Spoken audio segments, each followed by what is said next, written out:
Саламатсыңарбы балдар? Кутмандуу күнүңөр менен.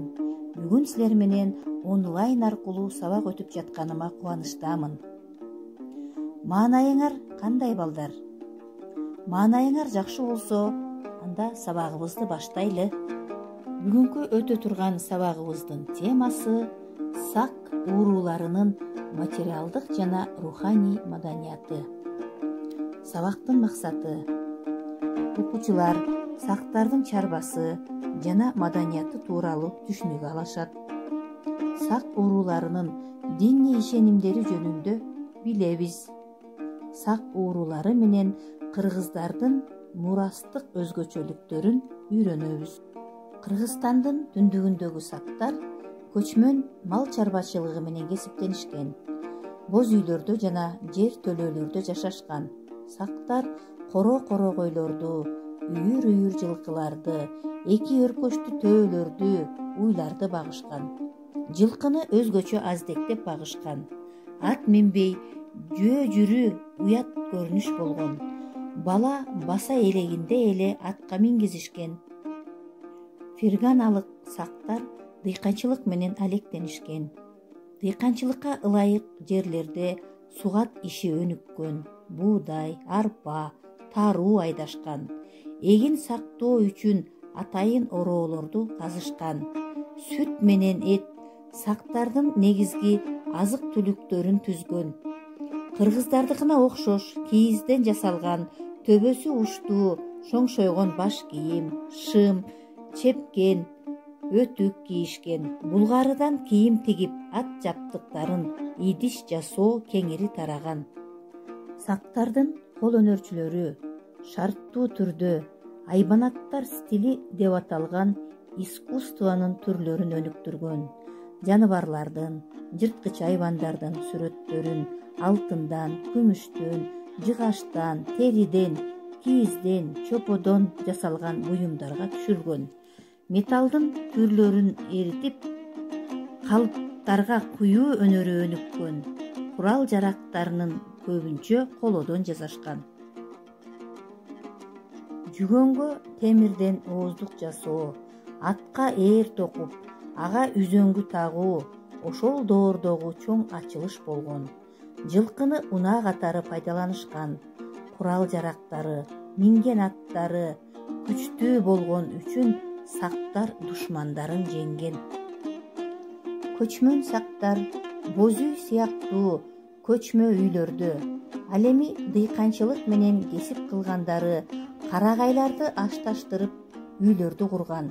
Бул үйлөрдүн ичине кирпичтен меш салышкан. Байыркы грек окумуштуусу Геродот Тарых деген китебинде сактардын жашоосу, майрамы, диний ишенимдери жана согуш өнөрү жөнүндө баа жеткис маалыматтарды жазып калтырган. Сактардын бир бөлүгү жаратылышка, жерге сууга, экинчи бөлүгү жаратканга сыйынгандыгын маалымдалган. Өлгөн адамдын жаны түбөлүк жашайт, ал тирүүлөрдү колдойт деген анимистик ишеним менен сактар ата-бабалардын арбактарына сыйынышкан. Ошондон улам уруу башчылары өлсө, аларды өзгөчө ырым-жырымдар менен өтө чоң мүрзөлөргө коюшкан. Сактар күнгө, айга, жылдызга, отко табынган. Жылкы күн менен оттун кудайы деп, жылкыны аздектеп багышы тотемизм ишениминен кабар берет. Айрым уурулар ак куунун, экинчиси карышкырдын, үчүнчүсү аюунун, дагы бири бугунун рухуна табынган. Аны сактоочу, колдоочу деп түшүнүшкөн. Уруулар өздөрүнүн колдоочуларынын элесин тууларга түшүргөн. Сактардын туусу жаныбарлардын терисинен жасалган. Тууну колдон түшүрүп алса, алдыда чоң жамандык болот деген ишенимде болушкан. Сактардын тууларына жылаандын, көбүнчө ажыдаардын сүрөтү түшүрүлгөн. Анткени жылаандар адамдын түпкү теги, акылдуулуктун символу, жер астындагы жашоонун ээси, булуттар учуп жүргөн ажыдаарлар деп эсептелген. Ушуга байланыштуу сактардын искусствосунда жаныбарлардын элесин түшүрүү күчтүү өнүккөн.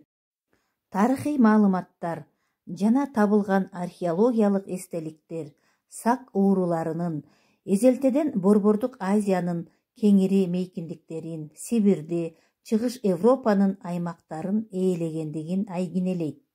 Аталган аймактарда сактарга тиешелүү курал-жарактардын, чарбага керектүү буюмдардын калдыктары, дөбө мүрзөлөр сакталып калган.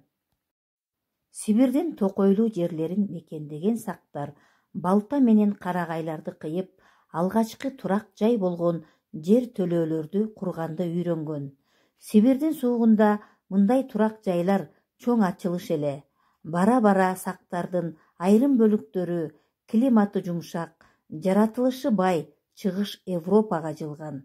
Сактардын европалыктарга кийин дүйнө элдерине тараган маданиятынын бири Карагай майрамы деп аталган. Карагай майрамында сактар жерге, сууга сыйынышкан. Карагай майрамы азыркы календар боюнча 25 декабрда белгиленген. Бул күнү кедр карагайынын биринин бутактарына ар түрдүү түстөгү чүпөрөк, ленталарды байлап, кооздогон, түбүнө белектерди коюшкан, кол кармашып, кооздолгон карагайды айланып, хор ырдап, бий бийлеп күнгө сыйынган. Сактардын бул салты Европага, дүйнөнүн көпчүлүк элине жаңы жылды тосуу майрамы катары кирип, биздин күнгө чейин жеткен. Евразиянын кеңири мейкиндигин биздин заманга чейин 3-8 кылымда мекендеген сактар жашоо турмушунда, жоокердик өнөрүндө, маданиятында чоң ийгиликтерге жетишип, адамзаттын тарыхый өнүгүшүнө чоң салым кошкон. Алардын бай мурастарын сактардын урпактары катары эсептелген көчмөн элдер, алардын ичинен кыргыздар өздөштүрүп уланткан. Үйгө тапшырма: сактардын материалдык жана руханий маданияты жөнүндө аңгеме жазабыз. Көңүл бурганыңарга рахмат. Саламатта калгыла балдар. Кийинки сабакка чейин.